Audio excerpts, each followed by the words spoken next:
1 John chapter 5, verse 14 to 21. Verse 14, King James. And this is the confidence that we have in Him, that if we ask anything according to His will, He hears us. So sinasabi dito na kapag believer ka, confident ka, yung confidence mo nagsasabi na believer ka. Yung confidence mo nagsasabi na it's not about you. Huh? Because if it's about you, hindi ka magiging confident. Kaya mahalaga meron kang confidence. Especially kapag may pinapagawa sa'yo na may pinapagawa sa atin eh. Di ba? The Lord is commanding us to do kingdom work. You have to be confident about that. If the Lord wants you to preach the gospel, you need to be confident. Huwag mo tignan niyo yung sarili mo. Kasi pag tinignan mo yung sarili mo, kung klaseng tao ka, mga pinaggagawa mo for in the past or for today, you're not gonna be confident. Huh? Be confident in the Lord. Ayan, sinasabi dito that if this is the confidence that we have in Him. That if we ask anything according to His will, He hears us. Parang sa John 14:13, ask anything in my name and I will do it. Pero mas maganda dito. Kasi sinabi, second part nitong verse 14. If we ask anything according to His will, He hears us. Huh? So basically, you can be confident and should be confident in asking God anything. Kasi it's gonna be according to His will. No? Yung modern preachers, mga false preachers, ititwist nila to, no? Especially mga prosperity preachers. Sasabihin nila, you can ask anything. They will leave out the part sinabi according to His will. You can ask anything. They're talking about your flesh. And they're probably talking about your flesh. And they are encouraging your flesh to talk about asking God for anything according to your will, not according to God's will. No? So, kung gano'n ang case, ano nahihingi ng mga tao? Di ba? Material things. Walang mali doon sa mga hinihingi mo na mga petitions mo, prayers mo kay God about you needing support or help or answered prayers from God about your earthly needs, no? Nagkakamali kasi iba na yun. Parang kasi idolatry na yun eh. May mga bagay na ganun na ang mga hinihingi ng tao, yung mga deceived especially, mga non-believers. No? Luho.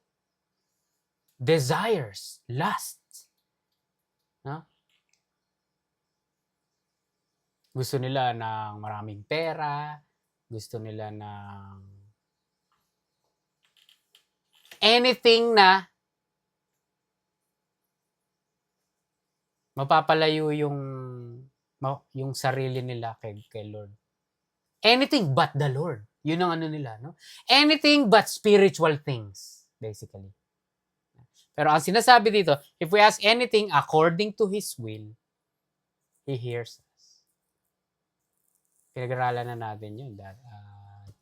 Past 2 studies yata. Ang hinihingi ng believers is spiritual gifts. Basically. Anything na that is aligned in the will of God. For example, 2 Peter 3:9, He is not willing that any should perish. He's not willing. He wants everybody to be saved. Yun yung will niya. 1 Timothy 2:4, He wills that all men be saved and come to the knowledge of truth. Gusto niya yun mangyari. Yun ang will niya. Diba? John 6:40, the will of the Father. Diba? That you believe in Him whom He has sent. It is God's will. Kagustuhan niya na maniwala at masave yung tao through His Son. Yun ang will niya. So ano ngayon yung ano ngayon hihingin natin? 'Di ba? Hihingin natin pag sinabi, if we ask anything according to His will, He hears us. John 14:13, if you ask anything in my name, I will do it. He's talking about the new believer's desire. Sabi niya, if anyone is in Christ, he's a new creature. He's a new creation. So kapag buhay na yung spirit mo, by the grace of God, born again ka na. No? Meron kang spiritual desires. Bago. As you grow, as you get to know the Lord, who is, what He wants, His will, that becomes your desires too. Your Father's desires becomes your desire. So, ang mga hihingin mo ngayon, ang hihingin nung new creature is something spiritual na. Diba? Ano hihingin mo? Boldness. No? So, I can preach the gospel because you're not willing that any should perish. I want that. I want knowledge and wisdom. I don't wanna freeze when I'm talking. No? I don't wanna be fearful. So give me boldness. No? Give me opportunity. Give me windows of opportunity to share your gospel. Diba? I want to study your word so I can tell others about you. Give me time to study about you. Diba? Gusto kong mag-preach dun sa Los Angeles, wala akong transportation. Lord, can you give me a car? I really want to preach the gospel. The Lord can do that. Anything na according to His will. Lord, I want to build a church. Bigyan mo ako ng pera, ng funds para makapagtayo ko ng building. O kaya, magtayo ka ng building talaga dyan. Basta, any building, I'll take it. I want to be a pastor. I want to be a preacher in a building for you. Yung mga, di ba? Yun yung mga anything according to His will. Naintindihan nyo? Meron namang yung mga prosperity preacher, nababalita, may mga jet sila. May mga mayayaman na preacher. Yung mga nagde-demand ng katakot-takot na pera para daw gagamitin daw yung pera sa church missions, no? Pero bumibili sila ng jet, bumibili sila ng mansion, no? Kunyari si Joel Osteen, sila Benny Hinn, mga prosperity preachers sa mga TV, sa TBN. Oo, yung channel na TBN, puno-puno ng mga false preachers yan. Oo. Mga prosperity preacher yun. Give your money to the Lord, no? And He will bless you. He will bless you tenfold. If you give $10, the Lord will give you $100 in return. Magko-quote pa sa Book of Malachi, bubuksan daw ni Lord yung heaven para umulan ng blessing sa buhay mo. Grabe. Pag nagbigay ka, no? That's not talking about the anything according to His will. Diba? Those are false preachers. Okay. Verse 15. And if we know that He hears us, whatsoever we ask, we know that we have the petitions that we desired of Him. Mas madali ito maintindihan sa NLT. Sa NLT sabi, and since we know He hears us when we make our request, we also know that He will give us what we ask for. Yang what we ask for, again, it's talking about anything according to His will. Naintindihan na natin yun. Verse 16, if any man see his brother sin a sin which is not unto death, he shall ask, and he shall give him life. For them that sin not unto death, there is a sin unto death. I do not say that he shall pray for it. Ang gara ng mga, punta natin yung NLT. NLT. If you see a fellow believer sinning in a way that does not lead to death, you should pray and God will give that person life or forgiveness or deliverance. Yun ang ibig sabihin niya. But there is a sin that leads to death. And I'm not saying you should pray for those who commit it. So pag-usapan natin yung sin unto death at saka sin not unto death. So basically, if you see a brethren doing sin unto death, don't pray for him. Let God take care of it. So if you see a brethren ulit, if you see your fellow Christian doing sin unto death, don't pray for him. Yun ang sinasabi dito. Let God take care of it. Him or her. Pero, yung brethren na doing sin not unto death, yun, ipag-pray mo yun. So, anong example nung titignan natin yung example nung sin not unto death at saka yung sin unto death.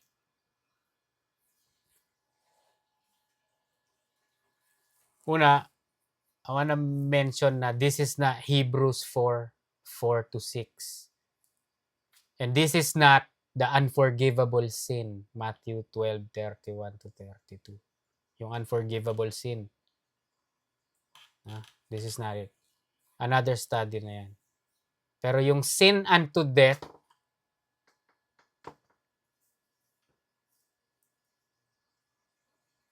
ito ang example dito, yung 1 Corinthians 5:5. This is talking about yung lalaki na having sexual relationship with his father's woman. Siguro stepmom. Meron daw dito sa Corinthian church na lalaki. Proud pa siya, pinagyayabang pa niya na meron siyang sexual relationship dun sa babae ng tatay niya. Ang sabi sa 1 Corinthians 5:5, deliver one to Satan for the destruction of the body so that his soul might be saved. So ang sinasabi, mas mabuti pa mamatay na tong tao na to. Pero sinasabi, yung soul niya saved. So bakit siya papatayin? Kasi binababoy lang niya yung Christianity. Kaysa mag-continue pa siya, yun yung tinatawag na sin unto death. Parang yung Acts 5:1-10, si Ananias and Sapphira. Yung nagbenta sila ng bahay nila eh. Sinabi, magbenta kayo ng mga possessions nyo, tapos yung mga pera, ibibigay natin sa congregation para maging tulong sa mga members.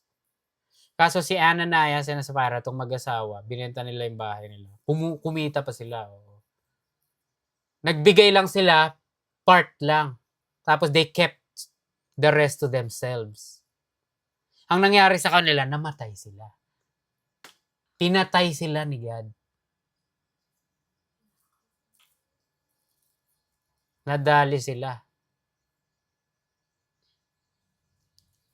They committed sin unto death. Parang yung sa 1 Corinthians 11:28 to 32, no? It's about the communion. It's about the Lord's Supper. May mga, di ba, sabi, dahil yung mga ibang tao doon pumupunta lang para makipagtsibugan, makipag-inuman.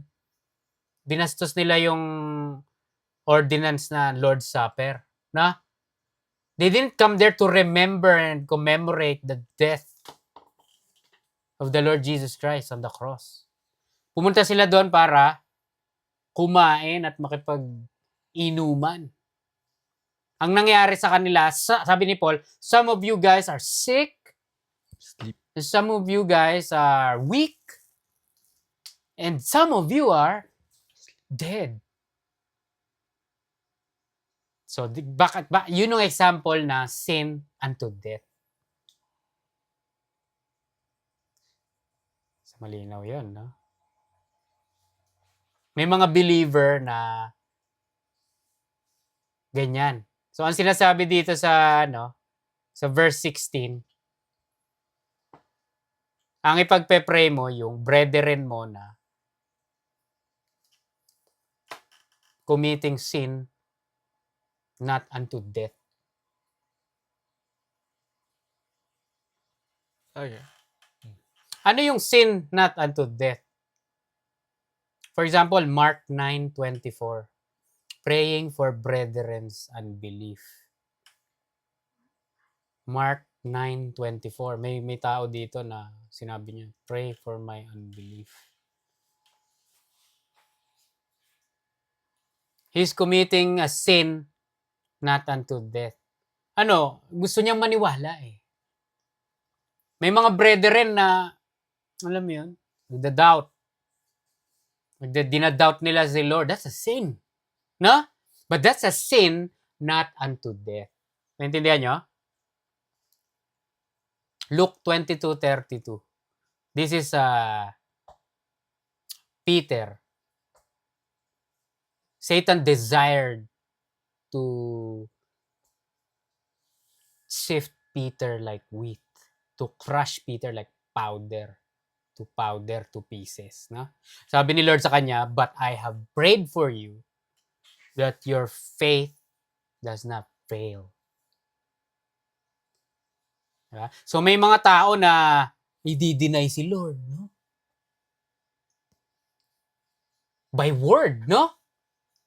Sasabihin nila Christian sila, no? Pero may mga time na ayaw nila mapahiya, ayaw nila malagay sa spotlight, i-deny na lang nila na believer sila. I-deny nila si Lord, no? That's an example of a sin not unto death. Naintindihan niyo? Ako si Peter, dininay niya si Lord 3 times. Diba? Pero the Lord prayed for him. Grabe. Makikita mo yung difference, no? Nung dalawa. Yung isa is talking about sin unto death. Is talking about yung believer na nagsisin deliberately. Ibig sabihin nung deliberate. On purpose. On purpose. Intentional. It's a sin that is done consciously. Alam mo yung ginagawa mo. Like Ananias and Sapphira. No? Like that young man, yung relationship niya immoral about, no? Alam niya yung ginagawa niya. Ngayon, pag gano'n, nagko-continue yung gano'n, it could lead to your death. It's not talking about you being thrown to hell. It's not about you being given the second death. No. Sabi nga sa binasa natin kanina eh. Mas mabuti pa mamatay ka. Hand his body to Satan for the destruction of the body. Sa 1 Corinthians 5:5. So that his soul will be saved. Okay? So ipag-pray yung mga believer na nagko-commit ng sin not unto death. Ha? Pero what about yung sin balik tayo sa King James. There is a sin unto death. I do not say that he shall pray for it. Bakit he shall not pray for it? Kasi hayaan mo si God. Naintindihan nyo? Bahala na si God sa kanya. Yun ang sinasabi dito. Verse 17. All unrighteousness is sin. And there is a sin not unto death. Kasi sabi dito, all sin is an offense to God. But not all sin leads to death. Malinaw yun, nakakita natin kanina. Basically, sin that leads to death is something that's done willfully or deliberate or intentional.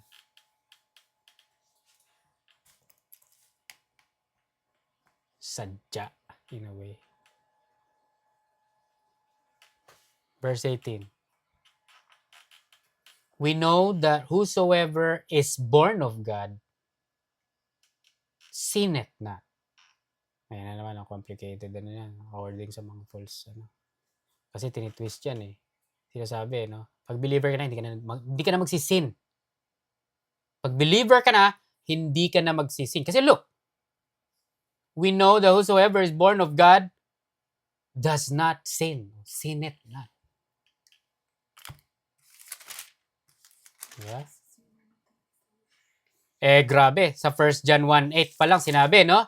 If we say we have no sin, we deceive ourselves. And the truth is not in us. Diba? Ano nga ibig sabihin yan?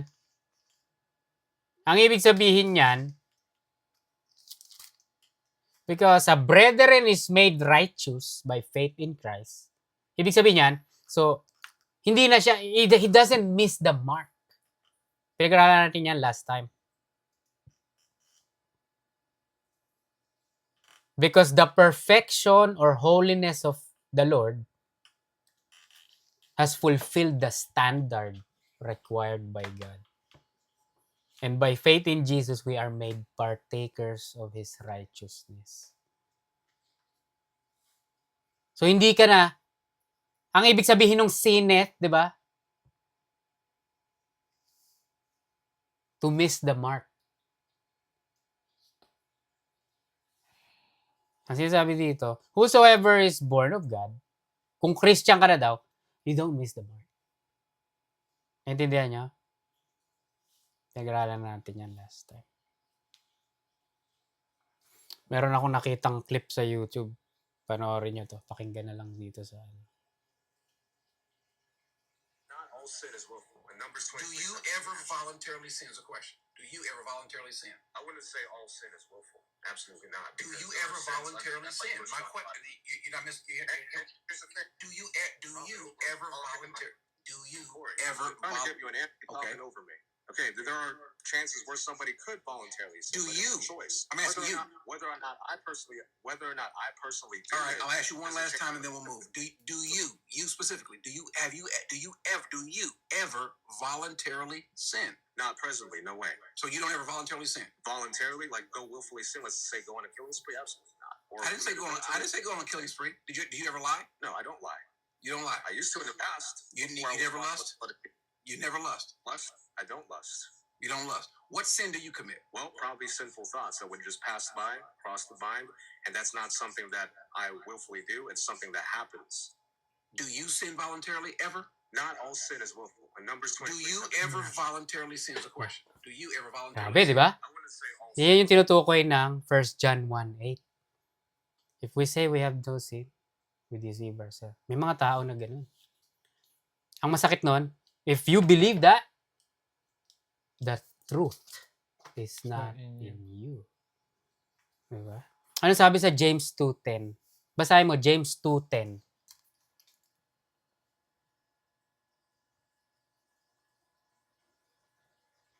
For whosoever shall keep the whole law, and yet offend in one point, he is guilty of all.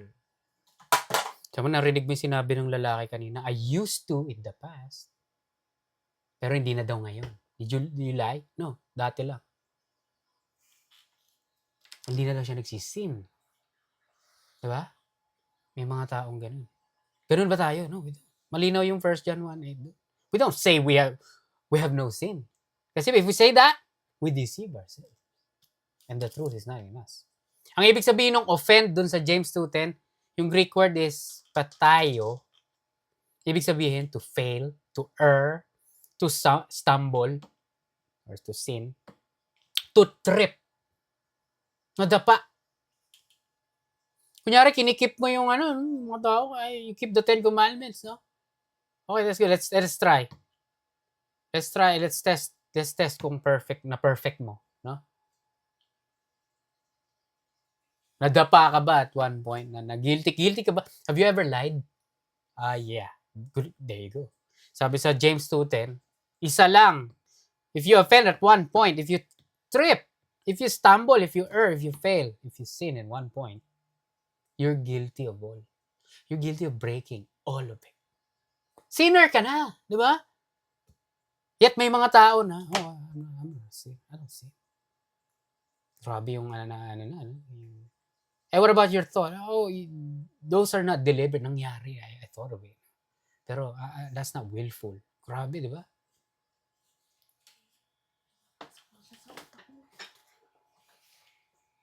Kaya, eto nga ganyan. So, basahin ulit natin yung verse 18, 5:18, verse 5. We know that whosoever is born of God, sin it not.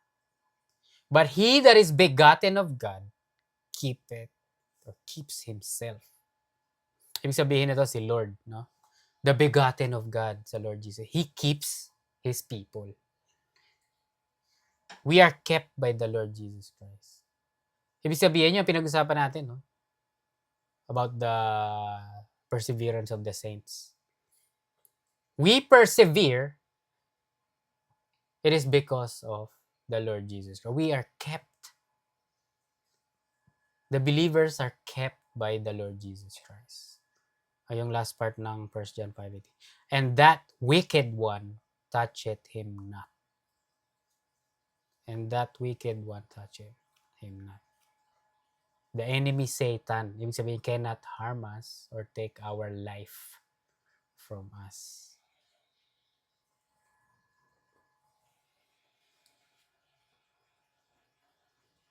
"19. And we know that we are of God, and the whole world lieth in wickedness." Connected yung 18 tsaka 19. Ayan, sabi sa 18 last part, no? That wicked one toucheth him not. Kasi we know that we are of God. That's us. But yung mga non-believers, talking about the non-believer, the whole world lieth in wickedness. Yung lieth, yung Greek word, keimai, ibig sabihin, be appointed or set. Lies in the power of the evil one. The non-believers are under the power of the evil one. Given unto. Given over. Familiar yun, di ba? Romans chapter 1. Romans chapter 1, 18 to 32. Basahin mo. Romans 1, 18 to 32. ESV.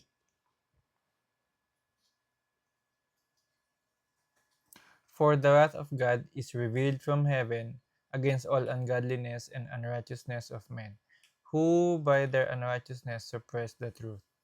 For what can be known about God is plain to them, because God has shown it to them. For his invisible attributes, namely his eternal power and divine nature, have been clearly perceived ever since the creation of the world in the things that have been made. So they are without excuse. For although they knew God, they did not honor him as God or give thanks to him, but they became futile in their thinking, and their foolish hearts were darkened. Claiming to be wise, they became fools, and exchanged the glory of the immortal God for images resembling mortal man, and birds and animals and creeping things. Therefore, God gave them up in the lust of their hearts to impurity, to the dishonoring of their bodies among themselves, because they exchanged the truth about God for a lie and worship and serve the creature rather than the Creator, who is blessed forever. Amen. For this reason, God gave them up to the dishonorable passions. For their women exchanged natural relations for those that are contrary to nature. And the men likewise gave up natural relations with women, and were consumed with passion for one another, men committing shameless acts with men, and receiving in themselves the due penalty for their error. And since they did not see fit to acknowledge God, God gave them up to a debased mind to do what ought to be done. 32 ba? Hmm. They were filled with all manner of unrighteousness, evil, covetousness, malice. Covetousness. Malice. They are full of envy, murder, strife, deceit, maliciousness. They are gossips, slanderers, haters of God, insolent, haughty, boastful, inventors of evil, disobedient to parents, foolish, faithless, heartless, ruthless. Though they know God's righteous decree that those who practice such things deserve to die, they not only do them but give approval to those who practice them. Amen. Nakita mo? Yan yung sinasabi dito sa 1 John 5:19. The whole world lieth in wickedness. Meaning, the non-believers are under the power of the evil one. Did this happen without consequences? No. Because ibig sabihin yung binasa natin yung yung Romans 1:18 to 32. The consequences of their actions resulted in them being given over, given unto the power of the evil one. God gave them up. Ayaw nyo ako?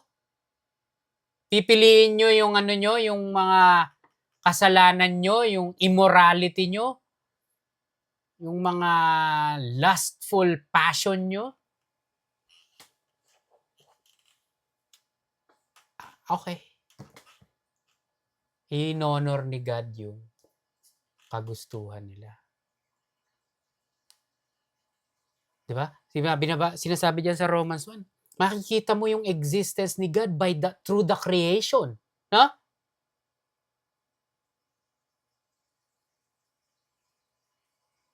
Binigyan tayo ni God ng conscience, ng awareness about the existence of the Creator.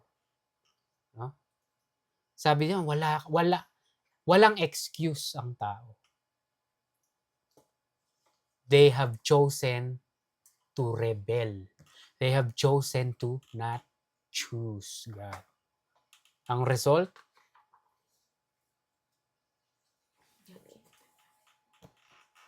they lie in the power of the evil one. The whole world lieth in wickedness. Diba? It did not happen because God said, diba? For no reason at all. At some point, meron tayong certain level of will, no? Yung certain level of will ng some, the unbelievers, they have chosen to reject God. So, they're given over. God gave them, malinaw, di ba? Binigay ang hilig. Yun ang sinasabi. God gave them up to a reprobate mind. Ibig sabihin ng reprobate, basically, hayop. Naging hayop ngayon sila. Nakita mo yung tinutukoy, men having relationship with men, no? Basically, yung mga Sodom and Gomorrah yan. LGBT, basically. Men having relationship with men. Women with women. Yung iba pa nga, animals eh. The natural thing, ayaw nila ng natural. The way God intended it, ayaw nila. Na? Reject nila si God by their actions. Na? They were given over to a reprobate mind, wickedness, an animal mind. Yung mga hayop, di ba? Yung mga hayop, the male dogs are humping male dog. Di ba? Hinahump ng lalaki yung lalaki, yung babae din, hinahump yung lalaki. Yung babae, hinahump yung babae. In the animal world, it's like that. It's understandable kasi they're animals. Pero human being is doing what animals are doing, that's not human. That's reprobation. That's wickedness. No? But guess what? Nangyari kasi you guys made the choice, no? To go against the design, the natural design of God. You guys ended up like that. No? Especially dito sa America, people are confused about their gender. No? Demonic. Okay? Verse 20. And we know that the Son of God is come and had given us an understanding, that we may know him that is true, and we are in him that is true, even in his Son, Jesus Christ. This is the true God and eternal life. We know him because of him. Na? Yun lang yung, the only reason we know him, we understand him, is because of him. He revealed himself to us. We understand him only because he gave us the capability and ability to understand him. Wala makakapagsabi na matalino ako, nakapag-aral ako. I made an effort to really did a deep research about the existence of God. That's why I believe in him. I understand him. I'm giving credit to my part, that part that I did, no? No. A believer knows and understands God. Malino, he had given us an understanding that we may know him. Him, the Lord. That is true. He's the truth. John 14:6, no? I am the way, the truth. And we are in him that is true. Sa Matthew 13:10 to 11, no? Matthew 13:10 to 11, basahin mo.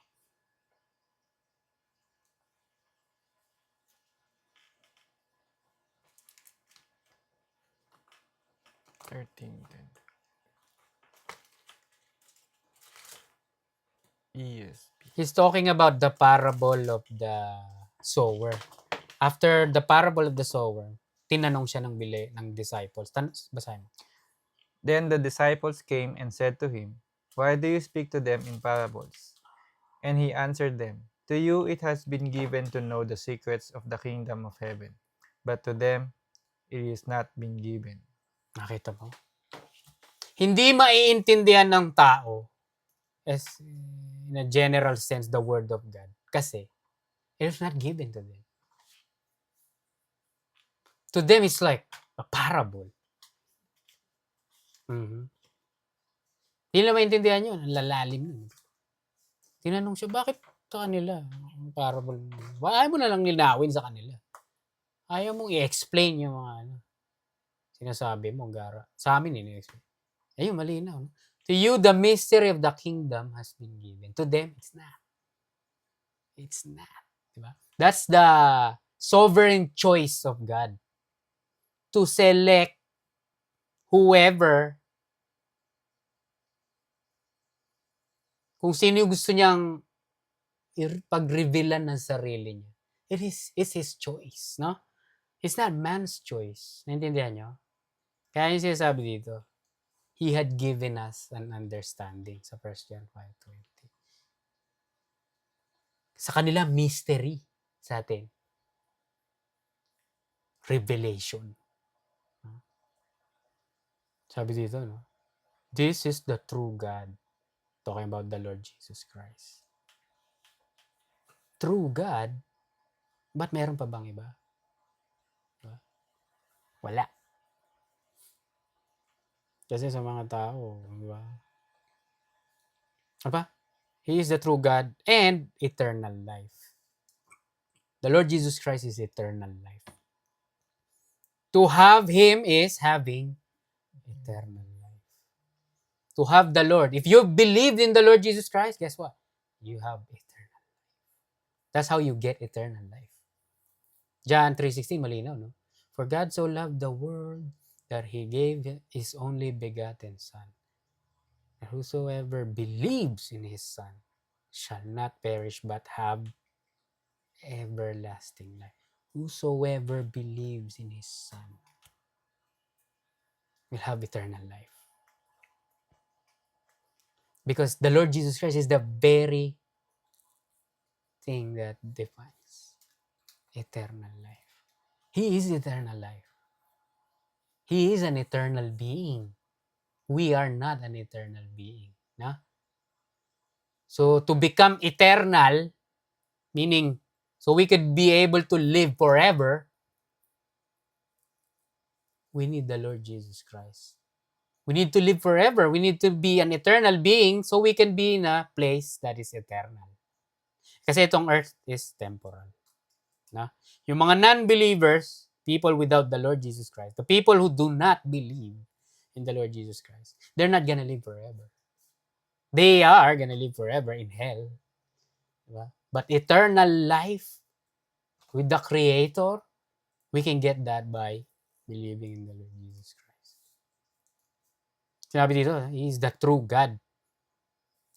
Yun ang ibig sabihin ng verse 21. Little children, keep yourselves from idols.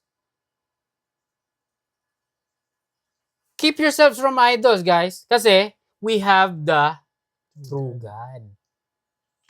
The rest is idols, false idols.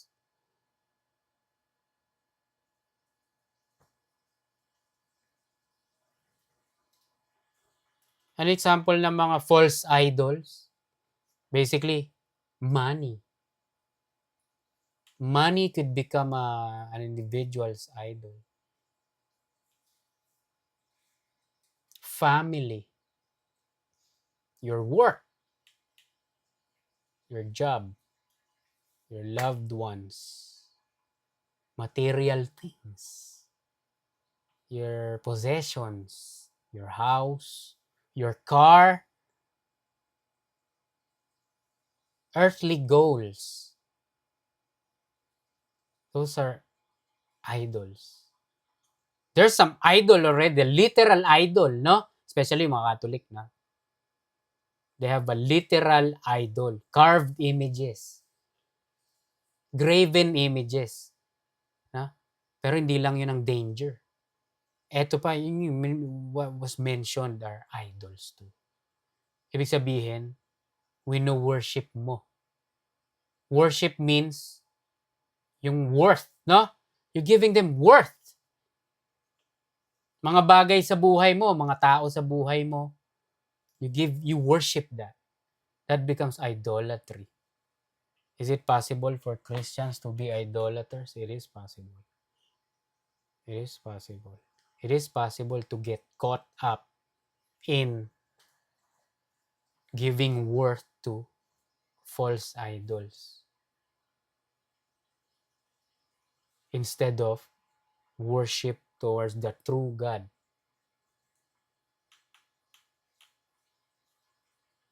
See, men have issues with idolatry. That's one of the reasons God sent His Son. Para magkaroon kayo ng tunay na object of worship. Kasi wala kayong object of worship eh. Tingnan mo yung nangyari sa Mount Sinai, no? Umakyat si Moses para kunin yung 10 Commandments. Pinaloko na yung mga tao, gumawa ng golden calf. They made a god, they made an image according to their creation. According to what they want. They invented a God. They made up a God. Kasi ang tendency ng tao, ganun eh. We are made to worship. Narinig niyo siguro. We're made to worship. Yung worship na yun, either mapupunta sa totoong Diyos o sa kung saan-saan. Jojosin natin yung mga bagay. Mga ibang mga tao. Kasi tendency ng tao yun. That's how God made us. He made us to worship Him. Diba? Tendency ng mga tao yun.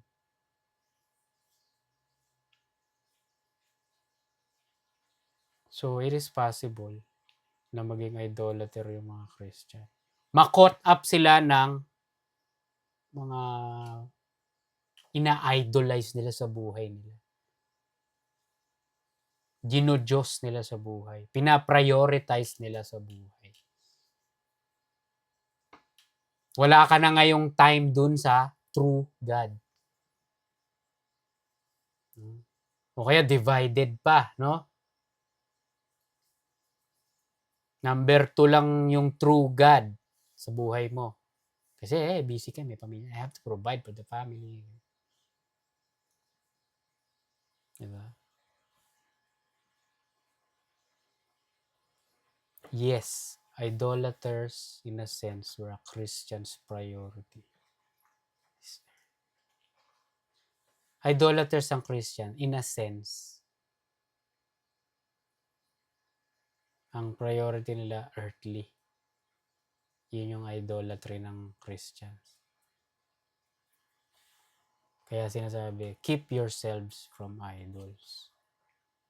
So ano dapat supposedly ang buhay ng Christian? Basahin natin yung First Chronicles Absolutely not. First Chronicles 16. Babasahin ko. First Chronicles 16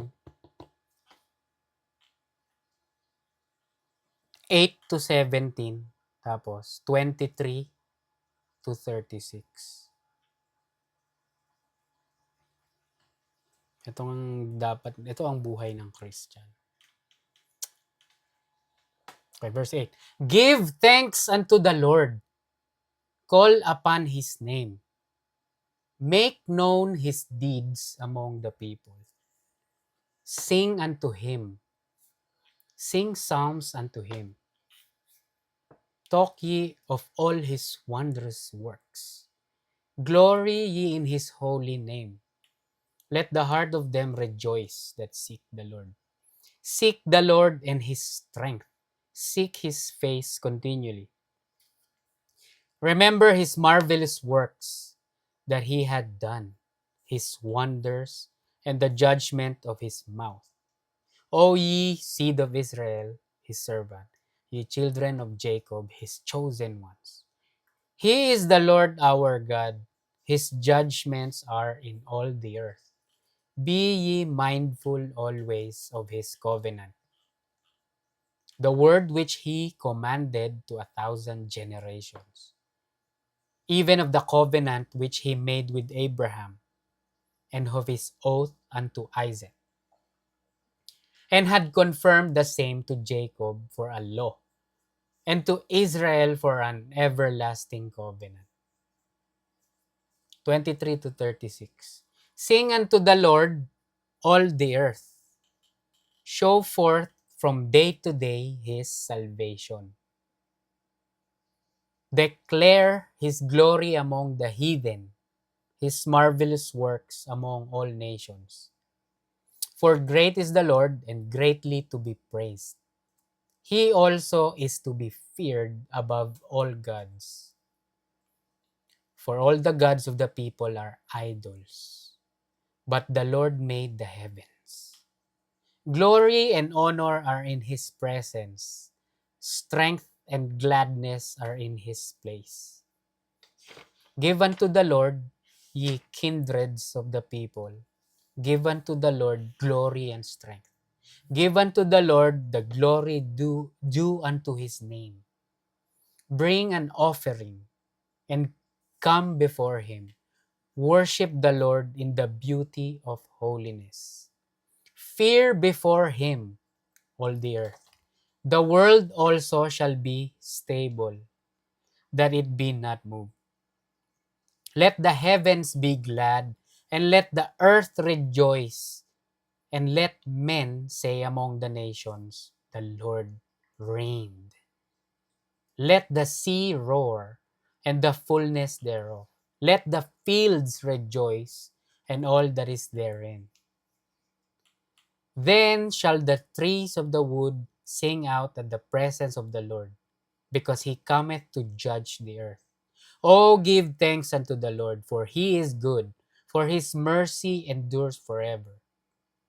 And say ye, save us, O God of our salvation, and gather us together, and deliver us from the heathen, that we may give thanks to thy holy name, and glory in thy praise. Blessed be the Lord God of Israel forever and ever. And all the people said, Amen, and praise the Lord. Ganda. First Chronicles 16. So this is how a believer ought to live. Give thanks to him, giving thanks to him, singing unto him, glorying in his name, rejoicing in his name, seeking him continuously, remembering his works, being mindful of his everlasting covenant, showing forth his salvation, declaring his glory among the unbelievers, praising him, fearing him, giving glory to him, bring spiritual offerings, worshiping the beauty of his holiness, being glad in him, giving thanks unto him, blessing his name. Yun ang example ng worship. Worshiping him. Ganon. Naintindihan nyo? Ano ibig sabihin nun? Ibig sabihin, let God be the contents, the satisfaction, fulfillment, peace, comfort, matters, essence, substance in your mind. Yun dapat ang nilalaman ng utak ng believer. Satisfaction sa mind, fulfillment, peace, comfort, matters, essence, substance. It's about God sa utak ng believer. Naintindihan nyo? Let God be the ruler in your mind. Let God reign in your mind. Let God sit in the throne of your mind. Yun ang worship. Kaya sabi ni Paul sa Romans 7:25, with the mind, I serve the law of God.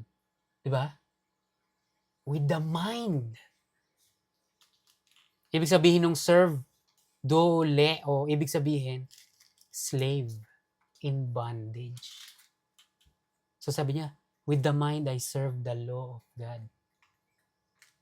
I serve. It's like a slave. Our mind is a slave of God. It's in bondage. It's tied up to God. Intindihan nyo? To the law of God. Yung law, nomos. In context of salvation. In context of salvation, it's salvation by grace. It means the gospel. Can you believe that? Sabi, Romans 7:25, with my mind, I serve the law of God. What does that mean? Ibig sabihin, our mind is a slave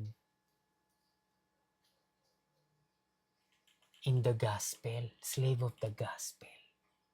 Naintindihan nyo? We are in bondage to the gospel. Yun ang ibig sabihin ng with my mind, sabi ni Paul, I serve the law of God. He's saying, with my mind, I am in bondage to the gospel. I am a slave of God by the gospel. Na-capture ka na. Ang mga believer na-capture na ni God for Him. Therefore, we are, in a sense, in bondage to worship Him. And it's not by force. Ang slave, di ba? Modern slaves, they are getting whipped, no? They're given forced labor, no? No. Pag sinabing sa Bible slave, it's talking about, it's called bond slave. Ibig sabihin ng bond slave, willful slavery, willful servant, willful servitude. Naintindihan nyo? We're not being forced to worship Him. Yun ang ibig sabihin ni Paul sa Romans 7:25. I wanna worship Him. Yun ang sinasabi niya. With my mind. Diba? Giving thanks to Him, singing praises unto Him, giving Him glory, rejoicing in Him, seeking Him continuously, remembering His works, being mindful of His everlasting covenant, showing forth His salvation, declaring, preaching the gospel, fearing Him, bringing Him spiritual offerings, prayers of thanksgiving, worship, being glad in Him, blessing His name, giving Him all the glory. Yun ang ibig sabihin nun. We ought to keep ourselves from idols.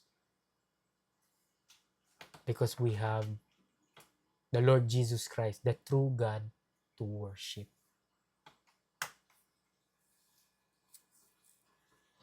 Tapos na tayo sa 1 John chapter 5. Tapos na tayo, 1 John sa lahat. Amen. Amen.